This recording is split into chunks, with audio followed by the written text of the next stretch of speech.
अभी तक तो लोग रो रहे थे, ये जो 3 अध्यादेश आए हैं कृषि पर कब्जा करने के लिए, किसान गरीब मजदूर को रुलाया जा रहा था।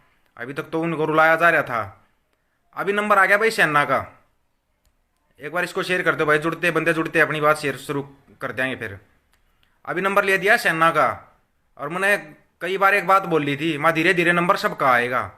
जो ये मतलब अंधभक्ति का जो कीड़ा दिमाग में चढ़ा हुआ है ना, कि बस तेरा नंबर नहीं आएगा, तेरा नंबर नहीं आएगा, नंबर सभी का आएगा। एक एक करके सबका नंबर आ जाएगा। पीटीआईओ का आया, किसानों का आया, बैंक कर्मियों का आया, रिलायंस ये जो थे एयर एयर इंडिया वाले थे, इनका नंबर आया। सबका नंबर आएगा। बीएसएनएल का आया। ये एक एक करके नंबर लेते जा रहे हैं। और लोग के हैं इतने मतलब के अंधभक्ति में लीन हो रहे हैं, किसी को पता ही नहीं, मतलब ही नहीं हो क्या रहा है ये रातों रात प्रस्ताव लेके आ जाते हैं, उसको पारित कर देते हैं, उसको लागू कर देते हैं रातों रात। अभी एक नया प्रस्ताव और पारित होने जा रहा है भाई, पारित हो गया है, नया प्रस्ताव लेके आए हैं ये। 29 अक्टूबर 2020 को सेना के खिलाफ एक प्रस्ताव आया है। पता है किसी को? नहीं पता तो सुन लो वो प्रस्ताव क्या आया, जो सेना के खिलाफ प्रस्ताव लेकर जो आए हैं ना ये। सेना के जो रिटायरमेंट पर्सन होते हैं ना, उनकी पेंशन को आधा किया जाएगा। आधे का मतलब समझते हो? जो 30,000 रुपये पेंशन लेता है उसकी 15,000 रुपये पेंशन। महंगाई डबल की जगह 4 गुना बढ़ती जा रही है, लेकिन सेना के जो कर्मचारी है ना, जो रिटायरमेंट पर्सन है, उनकी पेंशन आधी कर दी जाएगी। अभी अभी आंखें नहीं खुलेंगी अभी भी कुछ होगी तो। दूसरा उसमें दिया गया, जो सेना से रिटायर जो बंदा होता था, कोई भी होता था, मैं हूँ आप, कोई भी जो सेना से रिटायर आता था, उसका अलग से कोटा होता था। पुलिस में हर जगह पे 5% 10% कोटा होता था ना। अभी सेना से रिटायर्ड पर्सन का कहीं पर कोई कोटा नहीं, नौकरी करेगा ही नहीं, दूसरी दूसरी नौकरी नहीं कि नहीं करेगा कहीं पर भी, जो सेना से रिटायर पर्सन होगा। क्यों आए हैं ये अध्यादेश? पता है ये प्रस्ताव क्यों लेकर आए हैं? इनके बालक ना जाते सेना में। किसके बालक जावे हैं? गरीब मजदूर किसान के, इनके बालक जावे हैं सेना में। अब देखना है कितने बढ़िया तसल्ली तो मारेंगे। मत सुनना, मत करना, लगे रहो अपने उसमें। उसके बाद मैंने एक डिसेबिलिटी का वो उठाया था। अब डिसेबिलिटी से जो पेंशन आते हैं ना, उनका कोटा खा गया हरियाणा सरकार। अभी तक तो हरियाणा सरकार खा रही थी। अभी सुन लो, जो डिसेबिलिटी पेंशन आता है ना, बंदा कोई भी रिटायरमेंट पर्सन आता है, डिसेबिलिटी पेंशन, वार विडो वगैरह कोई भी आता है, उसकी पेंशन पर चार्ज लगेगा। इनकम टैक्स के दायरे में दे दी गई है उसकी पेंशन।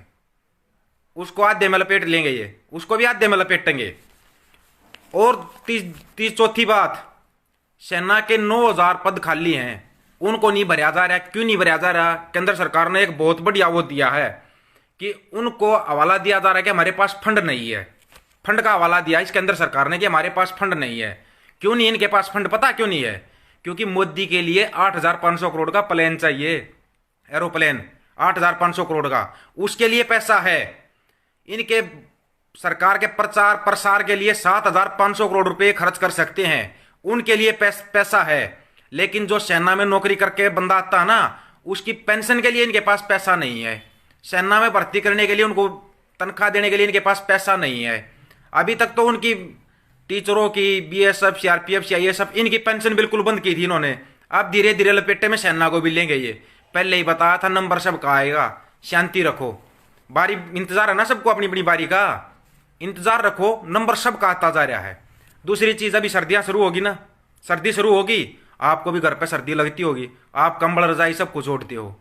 फिर आता नंबर सियाचिन ग्लेशियर में, काटा हुआ ना जिस भाई को, उसको पता होगा सिर्फ सियाचिन ग्लेशियर में क्या हालत है बर्फ में।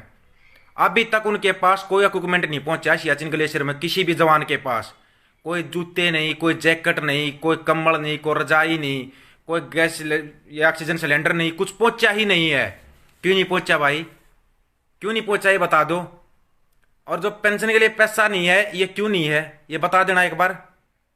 प्रचार प्रसार में तो करोड़ों खर्च कर देंगे, उनके पास ये सामान नहीं है। और ये है ना, अमरो आप नहीं करे ना, ये मैं कह रहा, ये कह रही जो पार्लियामेंट में कैग की जो रिपोर्ट दी गई है ना, ऑडिट रिपोर्ट में कहा गया है कि हमारे पास कोई पैसा नहीं है, हमारे पास इतना पैसा नहीं कि हम सैनिकों को उनका पूरा सामान दे सके। अभी भी नहीं जगे, मत जगना, सोते रहना। ये है इनका फर्जी राष्ट्रवाद। वो जो अंधभक्तिया कीड़ा दिमाग में है, नहीं निकला है और ना ही निकलेगा। अभी तक तो किसान गरीब मजदूर को मारा था, अब बारी सेना की है। जो ये रिटायरमेंट पर्सन है, मत उठना। इनमें से भी बहुतों दिमाग मत ये होगा बस मोदी ही सब कुछ है। क्या है मोदी? वो धीरे धीरे सामने आ जाएगा। ट्रंप की हकीकत दिखा दी ना अमेरिका ने, दिखा दी कि वो कितना ज्यादा फर्जीवाड़ा कर रहा था, दिखा दी ना हकीकत। हकीकत यहां भी दिखाई जाएगी, लेकिन उससे पहले तुम्हारी हालत ऐसी कर दी जाएगी, तुम जिंदा रहने को विकास समझोगे, सिर्फ जिंदा रहने को, तुम्हारे को जिंदा छोड़ देंगे ना, उसी को विकास समझना तुम। इन्होंने वो तुम्हारे अंदर जातिवाद का, धर्मवाद का जहर भर दिया है, बस उसी में उलझे रहा करो, उसी में उलझे रहना, किसी की तरफ ध्यान मत देना। क्या हो रहा है किसान के साथ, गरीब के साथ, मजदूर के साथ, बस अपनी बारी का इंतजार है सभी को, अपनी बारी का इंतजार है सबको। अब तो लपेटे में सेना भी आ गई, बोल के दिखाना, कोई अंधभक्त आना मेरे पास कमेंट करके दिखाना। अभी अंधभक्तो क्यों नहीं सामान पहुंच रहा सियाचिन ग्लेशियर में, जवानों के पास अभी तक क्यों नहीं पहुंचा ठंड का इक्विपमेंट, क्यों नहीं पहुंचा? ये पार्लियामेंट कैग की रिपोर्ट ने कहा है, कैग की रिपोर्ट बोल रही है, कैग की रिपोर्ट ने बोला पार्लियामेंट में, जो कैग की रिपोर्ट आती है ना, जो सेना संबंधित कैग की रिपोर्ट होती है, उसमें बोला गया है ये। और जो ये नया प्रस्ताव लेके आए हैं पेंशन आदि, अब बात सेना से रिटायरमेंट आने के बाद कहीं दूसरी जगह जॉब करेगा नहीं, भाई किसका गुजारा हो रहा है? अभी पूरी पेंशन में गुजारा हो रहा है इस महंगाई के जमाने में? बताना मेरे को कोई, इस महंगाई के जमाने में पूरी पेंशन में गुजारा हो रहा है क्या? फिर भी लोग दूसरी नौकरी, तीसरी नौकरी ढूंढते हैं कि नौकरी मिल जाए। वो नौकरी तुम्हारे को वैसे नहीं देंगे, नौकरी तुम्हारी 100% खत्म कर दी है, नहीं लोगे नौकरी, पेंशन आदि कर दी है, करके दिखाना गुजारा, कैसे गुजारा कर लोगे तुम? तुम्हारे को एक वो गुलाम बना के छोड़ा जाएगा, ऐसा मानसिक गुलाम और शारीरिक गुलाम, मानसिक और शारीरिक गुलाम बना के छोड़ दिया जाएगा। अगर इसमें एक भी बात झूठ निकल जाए ना, न्यूज में आ जाएगा, हर जगह आ जाएगा ये, फिर देखना और फिर रोते रहना, देखना और रोते रहना, फिर उसमें आंखें में गुट्ठे दे दे रोओगे, गुट्ठे दे दे रोओगे, तुम्हारे कोई संभालने वाला नहीं मिलेगा, कोई संभालने वाला नहीं मिलेगा। मैं नहीं कहता तुम मेरे वीडियो को शेयर करो, मत करो, अगर दम है खुद लाइव आगे बोल दो, ये बात खुद लाइव आगे बोल लो, नहीं तो इस वीडियो को उठाकर अपने पेज के ऊपर डाल दो। नहीं मेरे पेज से शेयर करना ना आप लोगों को, मत करो, कोई दिक्कत नहीं है, पेज से नहीं जुड़ना है मत जुड़ो, लेकिन सच्चाई बताई जाएगी सबके सामने, सच्चाई बताई जाएगी। पीटीआई टीचरों को मीठी गोली दे दी थी ना तुम्हारे बारे में, ये करेंगे ये करेंगे, उनको रोकते रहे रोकते रहे रोकते रहे, लास्ट में क्या दिया? उनको बिठा दिया घर पे, परमानेंट बिठा दिया। एसबीआई के कर्मचारियों को बिठा दिया, एयर इंडिया के कर्मचारियों को बिठा दिया, बीएसएनएल के कर्मचारी हैं जो, उनको बिठा दिया घर पे परमानेंट। नंबर अब सेना का है, उसके बाद बचा क्या मेरे को ये बता दो, देश के अंदर कौन सी जगह बची है ये, वो बता दो मेरे को। कोई जगह बची है क्या?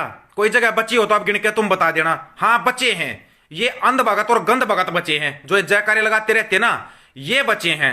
एक बार इनको और लात लग जाए ना अच्छे तरीके से, इनको और लग जाए एक बार, ये कहा किसी के पेट पलात नहीं मारनी चाहिए, कमर पलात मार देना, लेकिन इनके पेट पलात लगेगी ना, उस दिन असली मजा होगा।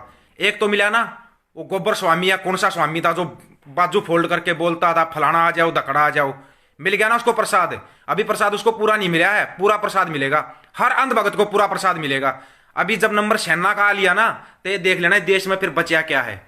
जब नंबर सेना का आ लिया है तो बचा क्या है। अब है ना, मैं नहीं अपील करता कि भाई जितने रिटायरमेंट सैनिक है ये आ जाओ, खड़े हो जाओ, इसके किसानों के साथ, गरीबों के साथ खड़े हो जाओ, अपने आप खड़े होगे, लेकिन बारी बारी से खड़े होगे, एक एक लकड़ी उठेगी और उसको ये तोड़ते रहेंगे आराम से, उसको ये तोड़ते रहेंगे आराम से। मत उठना, एक साथ मत उठना, अपनी बारी का इंतजार करो, एक साथ मत खड़े हो जाना, कहीं एक साथ खड़े हो जाओ, अरे सरकार मजबूर हो जाए मानने पे, नहीं तो ये मैंने एक बहुत पहले एक बात बोली थी, ये एक एक करके तोड़ेंगे तुम्हारे को, जैसे तोड़ा था ना कभी जाट को, कभी गुज्जर को, कभी राजपूत को, कभी अहीर को तोड़ा था। अभी कभी बीएसएनएल के कर्मचारी, कभी एयर इंडिया के कर्मचारी, कभी पीटीआई, कभी जेबीटी टीचर, अभी एसबीआई के कर्मचारी, कभी किसानों को, अब सेना को भी ले लिया। और सबसे कमाल की बात पता है क्या है? सबसे कमाल की बात भाई, हो गया आप मोदी भगत, आंखें खुल जाएंगे, नहीं खुली तो और खुल जाएंगी होगी मेरे भाई, खुल जाएंगी आंखें, नहीं खुली होंगी तो। सबसे कमाल की बात बताऊं मैं, फिर हम अपनी बारी का इंतजार करते हैं, यार मेरा नंबर अभी नहीं आया, दूसरे का नंबर आ रहा है, इनको रोड पर बैठने दो, करने दो, लट खाने दो, ऐसे इंतजार करते रहना।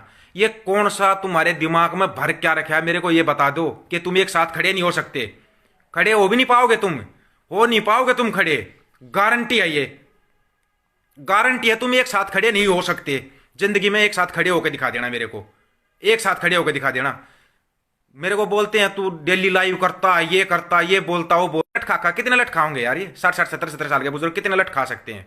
ये ढीले पड़ लिए, नहीं पड़े हैं और ढीले पड़ जाएंगे, क्यों? इन मतलब बहुत टूटने वाले, कोई किसी पार्टी के झंडे उठा के मिलेगा, कोई किसी पार्टी के झंडे उठा के मिलेगा। अरे किसानों के साथ सारी पार्टियां एक साथ क्यों नहीं आती? ये कभी नहीं सोचा किसान ने, ये पूरी पार्टियां तुम्हारे साथ क्यों नहीं आ रही? अब इन्होंने ले लिया सेना को, अब सेना पर हाथ डाल दिया इन्होंने। ऐसे ही हाथ डाल लेंगे ये। तुम ऐसे ही चुपचाप रहो, तमाशा देखते रहो, तमाशा देखते रहना। हम तो उठ रहे हैं, अपनी आवाज उठा रहे हैं, ग्राउंड पर भी जा रहे हैं। तुम्हारे बस की कहानी नहीं है ग्राउंड पर आना, ये मैं बता देता हूं आज। जो ये लगे रहते हैं ना, सोशल मीडिया पर लगे रहते हैं, तुम्हारे बस की कहानी नहीं है भाई ग्राउंड पर आना। अब लेकिन अगर इन्होंने सेना पर हाथ डाला ना, मैं उसको सैनिक नहीं मानता, रिटायरमेंट सैनिक। जो अब ग्राउंड पे नहीं आएगा ना और नहीं अपनी आवाज उठाएगा, अपने आप को सैनिक मत बोलना। हरियाणा में ना हर दूसरे या तीसरे घर में एक सैनिक है, हर दूसरे या तीसरे घर में एक सैनिक है। कितने का आवाज उठाते हैं भाई, बताना मेरे को। और अब देख लेना कितने का आवाज उठाएंगे। अब सबको लपेटे में लिया, पूरी सेना को लपेटे में लिया इन्होंने। अब देख लेना कितने का आवाज उठाएंगे। इतना ही दम है। जो ये मेरे को बोलते हैं ना, आगे सवाल करते हैं, मैं भी एक सैनिक हूं, है तो आवाज उठा के दिखाना, दिखाना आवाज उठा के, पता लग जाएगा तू कितना बड़ा सैनिक है। बोलने से सैनिक नहीं होता, और सबके अंदर ये गुर्दा भी नहीं होता, ये बता देता हूं मैं। सबके अंदर एक जैसा गुर्दा नहीं होता, ये ध्यान कर लेना। गुर्दा दिखाओ कितना तुम्हारे अंदर, बोल के दिखा दो, बोल के दिखा दो। एक बार बोलते ही थोड़ा तुम्हारे ऊपर प्रेशर पैर रखेंगे ना, उधर ही टूट कर खड़े हो जाओगे। मेरे ऊपर क्या रखा नहीं गया, क्या रखा नहीं गया, रख रहे हैं। टूटने वाले नहीं है। क्योंकि देखो सोचता हूं टूट जाएंगे, चुप हो जाएंगे, नहीं टूटेंगे ना ही चुप होंगे, बिल्कुल भी चुप नहीं होंगे। अपनी आवाज अपने हक के लिए जो नहीं लड़ता ना, फिर तो मुर्दा है। जिसका जमीर ही मर गया वो अपने आप को जिंदा मत समझना मेरे भाई। जिसका जमीर मरया हुआ है ना, वो कदे सोचता मत जिंदा हूं मैं, बहुत पैसे कमा रहा हूं। तू मर चुका है, तेरा जमीर मर गया, तू उसी दिन खत्म हो लिया था। जिसका जमीर मर गया ना, उसको फिर जिंदा भी नहीं किया जा सकता। ऑक्सीजन के सिलेंडर लगा देना उसको, वो जिंदा नहीं होगा। और ये पार्टी यार ये सब है ना, ये वेंटिलेटर पे लेटे हुए, ये तो करा रहे हैं, ये तो इंतजार कर रहे हैं कब ये जनता एक साथ बढ़ के। भड़कना नहीं है, लेकिन अपनी एकता तो दिखा सकते हो। वो एकता दिखानी तुम्हारे बस की नहीं है बस की दिखानी एकता। दिखा देना कितनी बड़ी एकता दिखा दोगे। अब तो सेना को भी लपेटे में ले लिया। प्रस्ताव इन्होंने पारित कर दिया ना, तो समझ जाना इस प्रस्ताव को ये लागू करेंगे, लागू करके छोड़ेंगे ये नहीं मानेंगे। अरे एक चीज और बता देता हूं, ये जो धीरे धीरे सबको दबा रही है ना, भूल जाना 2024 में इलेक्शन होगा। जो पार्टियां वाले सोच रहे हैं 2024 में इलेक्शन होगा, उस इलेक्शन को भी भूल जाना तुम। धीरे धीरे इतना दबा देंगे, उस इलेक्शन को ही दबा देंगे। इलेक्शन होगा ही नहीं, इलेक्शन को ही खत्म कर देंगे। ये याद रख लेना इस बात को। पहले जो बोला था ना, मैंने 2-3 बार बोला था, सेना के लिए बोला था ना, आ गया ना सेना का नंबर, ले दिया सैनिकों को लपेटे में, ले दिया ना। आगे ऐसे ही लेंगे, मत उठाना आवाज तुम। ऐसे ही चुपचाप बैठे रहो अपने घर में, अपनी बारी का इंतजार करो, करते रहना अपनी बारी का इंतजार। तुम मुर्दा हो और मुर्दा ही रहोगे, मुर्दा ही रहोगे, ठीक है। मुर्दा हो, जिससे आवाज नहीं उठाई जा रही ना, वो मुर्दा है मेरी नजर में। हाँ अब भी कर दो, जाति धर्म ये वो कर दो, बड़े भाग का आएंगे, बड़ा बाज के शेयर करेंगे वीडियो को, और खुद भी आवाज उठाएंगे। फलानी जगह ये होगा, चलो कैंडल मार्च करेंगे। तुम खाली कैंडल मार्च करने के हो, दमदारी आवाज उठाने के नहीं हो, नहीं उठा सकते, ठीक है। जो बोलना था हमने बोल दिया भाई। शेयर करना नहीं करना तुम्हारी मर्जी है, जुड़ना पेज से नहीं जुड़ना वो भी तुम्हारी मर्जी है, सब तुम्हारी मर्जी के ऊपर छोड़ दिया। करो या मत करो, मुर्दा लोगों से कितनी अपील की जाती है, लेकिन हम अपनी आवाज उठाते रहेंगे, ठीक है। राम राम भाई सभी को जो टाइम दिया है। शेयर करना नहीं करना, पेज से जुड़ना नहीं जुड़ना, वो तुम्हारी मर्जी है दोस्तों। बाकी सभी को राम राम भाई, बहुत बहुत धन्यवाद जो इतना टाइम देते हो ना, उस टाइम के लिए बहुत बहुत धन्यवाद भाई, जो इतना टाइम देते हो। थोड़ा लेट जगते हो, अपनी बारी का इंतजार मत करो, जगना ना भी जग जाओ। किसानों के साथ साथ जवानों का नंबर आ लिया है। क्यों? कुछ जवान जो किसानों के साथ खड़े हो रहे थे ना, तो अब इन्होंने पूरे जवानों को लपेटे में ले लिया। जब सेना को ही नहीं बख्शा इन्होंने, क्या सोच रहे तुम्हारे को बख्श देंगे? बख्श देंगे तुम्हारे को? जो ये प्राइवेट नौकरियां करते हैं, जो प्राइवेट जॉब करते हैं, और जब हम कहीं धरने पर बैठते हैं, ये पास में आकर बाइक को रोकते ना, मैं जॉब पर लेट हो रहा हूं, तेरी जॉब भी जाएगी। रुक जा पहलवान रुक जा, सबकी जॉब जाएगी। अगर किसी की भी बच जाए ना, बता देना मेरे को, सबको बंधवा मजदूर बनाया जाएगा। वो मजदूर सुबह टिप्पन लेकर निकलना, अपने आराम से जेब में बीड़िया बंडल डाल लेना, उधर ही बीड़ी ब्रेक करते रहना, बीड़ी पीते रहना, और चुपचाप काम में लगे रहना। मजदूर हो तुम, मजदूरी बनकर रहोगे।